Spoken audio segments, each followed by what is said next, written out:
Hi friends, welcome back to my channel Ramya Ravi. ఇదైతే Sunday రోజు vlog అండి. మీతో షేర్ చేసుకుందాం అనుకుంటున్నాను. ఆ రోజు ఎర్లీ మార్నింగ్ 5 o'clock అయితే మేమైతే వాకింగ్కి అయితే వెళ్తున్నామండి. ఇదైతే మా గల్లీ నుంచి అయితే వెళ్తున్నాము. మేము ఎక్కడికి వెళ్తాము అంటే, ఇది హన్మకొండ కాబట్టి అందరూ కేయూకి అయితే వెళ్తారు. కేయూ అంటే అందరికీ తెలిసే ఉంటుంది, కాకతీయ యూనివర్సిటీ అండి. మాకు దగ్గరలో అదే ఉంటుంది. ఇంకా కొంతమంది అయితే పబ్లిక్ గార్డెన్కి అయితే వెళ్తారు. మాకు పబ్లిక్ గార్డెన్ కంటే ఈ యూనివర్సిటీ అయితే చాలా దగ్గర ఉంటుంది కాబట్టి మేము ఆల్మోస్ట్ ఇక్కడికే వెళ్తాము. ఇంకా ఆ రోజు సండే కాబట్టి ఎర్లీ మార్నింగ్ 5 o'clockకే బయలుదేరామండి. పిల్లలు కూడా వస్తున్నారు. ఇంకా వేరే రోజు అయితే రారు, కానీ ఇక సండే వాళ్ళకి కూడా హాలిడే కాబట్టి ఇంకా మాతో పాటు పిల్లలు కూడా వస్తున్నారు. ఎందుకంటే కొద్దిసేపు అక్కడ ఆడుకోవడానికి ఉంటుంది కదా అనేసి వస్తున్నారు. వీడియో అయితే కంటిన్యూ అవుతుంది, చూసేసేయండి.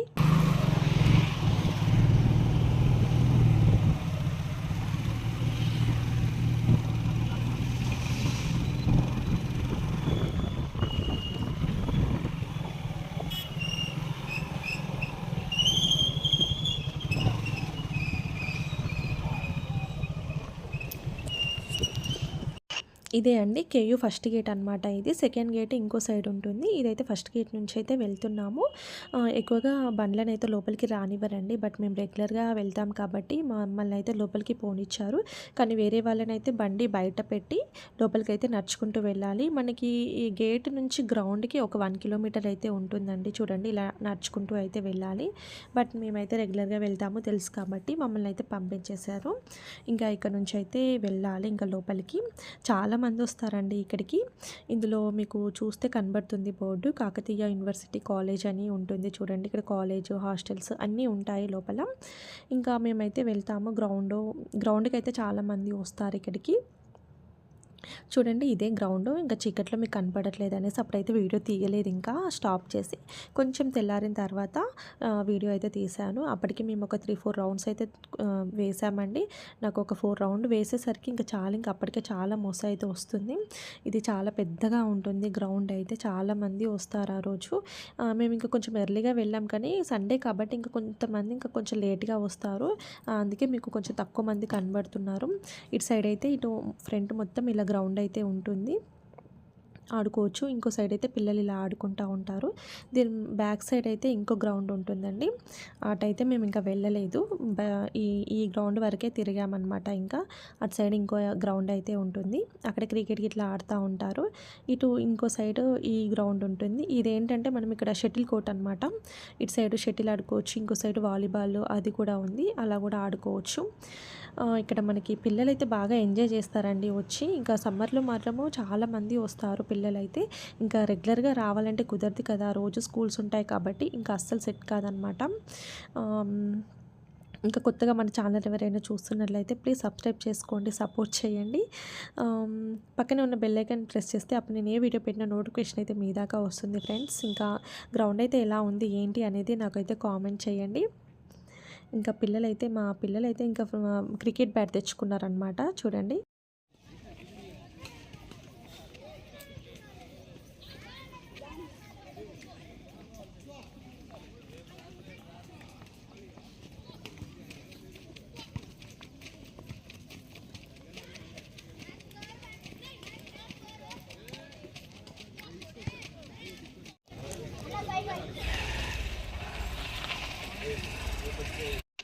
ఇంకా కంప్లీట్ అయిపోయిందండి. అప్పటికే 7 అవుతుంది టైము. ఇంకా ఇంటికైతే రిటర్న్ అవుతున్నాను. మా పిల్లలైతే క్రికెట్ బ్యాట్ తెచ్చుకొని చాలా ఎంజాయ్ చేశారనమాట. ఇంకా చాలాసేపు ఉంటామన్నారు, కానీ ఇంకా మనం వెళ్ళి మళ్ళీ టిఫిన్, బ్రేక్ఫాస్ట్ అన్నీ చేసుకోవాలి కదా అనేసి ఇంకా తీసుకొని అయితే వస్తున్నాను. మీరు వాకింగ్ చేస్తారా? చేస్తే మీ ఫీలింగ్ ఎలా ఉంటుంది నాకైతే కామెంట్ ద్వారా తెలియచేయండి. నాకైతే చెప్తున్నాను, నా పర్సనల్గా ఎలా ఉంటుంది అంటే, నాకు వాకింగ్ చేసిన రోజు చాలా యాక్టివ్గా ఉంటానండి. ఎందుకో తెలీదు. చెయ్యని రోజు చాలా నీరసంగా ఉంటుంది, ఏ పని ఎక్కువగా చేయబుద్ధి కాదు. కానీ వాకింగ్ చేసిన రోజు మాత్రం చాలా చాలా బాగుంటుంది. నాకైతే చాలా ఫాస్ట్గా చేసుకుంటాను ఇంట్లో పనులు కూడా. ఇలా అయితే జరుగుతుందండి నాకు రొటీన్గా డైలీ అయితే. ఇంకా ఇంటికైతే బయలుదేరి వెళ్తున్నాము. చూడండి ఇదైతే మా గల్లీకి అయితే వచ్చేసాము. ఇక్కడ నుంచి వెళ్ళాలి. ఇక్కడైతే చిన్న వినాయకుని గుడి అయితే ఉంటుంది గణేష్. మేము వెళ్ళేటప్పుడు పోయేటప్పుడు అక్కడైతే మొక్కుకుంటాననమాట. అదే గుడి మీకు చూపెడుతూ ఉన్నాను. ఇంకా సండే రోజైతే మా పాపకి వాళ్ళ టీచర్ అయితే ఒక ఎక్స్పెరిమెంట్ అయితే ఇచ్చారంట. తన ఇంట్లో ఇంకా చేస్తుంది చూడండి. ఒక దాంట్లో పసుపు వేసి వాటర్ వేసింది, ఒక దాంట్లో సర్ఫ్ వేసి వాటర్ వేసింది, ఒక దాంట్లో లెమన్ జ్యూస్ అనమాట. ఒక వైట్ పేపర్ అయితే తీసుకొని ఇలా మొత్తం పసుపుది అయితే మొత్తం స్ప్రెడ్ చేస్తుంది. ఇలా చెయ్యమని చెప్పారంట. బట్ తనే మీకు ఎక్స్ప్లెయిన్ చేస్తుంది వీడియోలో. నేనే చెయ్యమని చెప్పింది. బట్ ఏమైందంటే టీవీ వాల్యూమ్ అనేది ఉందండి. ఇప్పుడు చూసాను నేను వీడియో ఎడిటింగ్ చేసే టైంలో. అరే అవును మళ్ళీ కాపీరైట్ వస్తుంది అనేసి నేను మ్యూట్ చేసేసి నేను వాయిస్ ఓవర్ అయితే ఇస్తున్నాను. బట్ తనే చాలా బాగా ఎక్స్ప్లెయిన్ చేసిందనమాట. ఇలా మొత్తం అయితే చెయ్యాలట.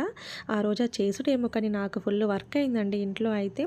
ఇంకా అది ఒక 5 మినిట్స్ అలా ఆరపెట్టాలట అండి. ఆరపెట్టిన తర్వాత మన సర్ఫ్ వాటర్ ఉంటుంది కదా, ఈ ఇయర్ బడ్తో మొత్తం ఇలా డిజైన్ అయితే వేస్తుంటే ఇలా రెడ్ అవుతుందని చెప్పారంట. ఇదైతే నాకు తెలుసండి. మన పసుపు మీద సర్ఫ్ పెడితే రెడ్ అవుతుందన్న విషయం నాకైతే తెలుసు. మీకు ఎంతమందికి తెలుసో చెప్పండి. అలాగే ఇంకొక దానికైతే షాక్ అయ్యాను నేను. ఈ విషయం అయితే నాకు తెలుసు, మన పసుపు మీద సర్ఫ్ పెడితే రెడ్ అవుతుందన్న విషయం తెలుసు. కానీ ఇంకొకటి ఏంటంటే నేను షాక్ అయిన విషయము, ఇది లెమన్ జ్యూస్ అండి. చూడండి, ఈ లెమన్ జ్యూస్ని మన పసుపు మీద పెడితే చూడండి కలర్ అనేది ఎలా చేంజ్ అవుతుందో. లెమన్ ఎల్లో కలర్ వచ్చింది. ఇది మాత్రం నేనైతే చూడలేదు ఎప్పుడు. మీరు ఒకవేళ చూసుంటే నాకైతే చెప్పండి, మాకు తెలుసు అనేసి. నాకైతే నిజంగా తెలియదు. ఈ కలర్ చూసి అయితే షాక్ అయ్యాను. ఫస్ట్ రెడ్ వచ్చినప్పుడు నాకేమంత షాక్ అనిపించలేదు. కానీ ఈ కలర్ చూస్తుంటే మాత్రం అవునా, ఈ పసుపు మీద లెమన్ జ్యూస్ పెడితే ఇలా లెమన్ ఎల్లో కలర్ అవుతుందా అనే విషయానికి అయితే నేను షాక్ అయ్యాను. ఇంకా ఆమె అయితే హ్యాపీగా ఫీల్ అయిందండి. ఎందుకంటే ఎక్స్పెరిమెంట్ అయితే సక్సెస్ అయిందంట. సక్సెస్ ఏమో కానీ నాకు మాత్రం ఇల్లంతా ఆగం చేసి పెట్టింది. ఆ రోజంతా ఇంకా క్లీనింగే సరిపోయింది. ఇంకా తర్వాత ఆఫ్టర్నూన్కి అయితే మేము ఇది చేపల పులుసు అనమాట. చేపల పులుసు, చేపల ఫ్రై అయితే చేసుకున్నాము. ఆల్రెడీ అన్ని ముక్కలు అయిపోయిన తర్వాత వీడియో తీసానండి. అందుకే అలా కొన్ని కనబడుతున్నాయి. ఇంకా నైట్ అయితే ఇంకా సరుకుల కోసం అయితే డీమార్ట్కి అయితే వెళ్తున్నామండి. అందుకోసం అయితే ఇక వీడియో అయితే తీశాను. ఇదైతే వెళ్ళే దారి అనమాట. ఇలా వెళ్ళాము. ఇంకా డీమార్ట్లో సామాన్లు అయితే అన్నీ తీసుకొని దాన్ని అయితే పక్కన పెట్టేస్తాను. ఇంకా అందరికీ గుర్తొచ్చేది ఏముంటుందండి డీమార్ట్కి వెళ్తే ఐస్ క్రీమ్. నాకైతే మెయిన్ చాలా ఇష్టం అండి. చూడండి ఎంత ఇష్టంగా తింటున్నానో. వెళ్ళానంటే కంపల్సరీగా ఐస్ క్రీమ్ అయితే కొనాల్సిందే, తినాల్సిందే. ఎప్పుడూ ఒకసారి తినను. ఎలాంటి టైంలో అంటే నాకు కోల్డ్ వచ్చిన టైంలో, లేకపోతే ఫీవర్ ఉంటే అలాంటి టైంలో తినను తప్ప, లేకపోతే రెగ్యులర్గా ఐస్ క్రీమ్ అయితే కంపల్సరీగా తింటాను. మా వారు వీడియో తీస్తుంటే నేను ఆగలేక ఆల్రెడీ పైన కొస్త తినేసాను. ఎందుకంటే అంత ఇష్టం అనమాట ఐస్ క్రీమ్ అంటే. మీకు కూడా ఇలాంటి ఏమైనా ఉంటే చెప్పండి నాకు కొంచెము. ఇలాంటి అలవాటు ఎవరికైనా ఉందా అనేసి.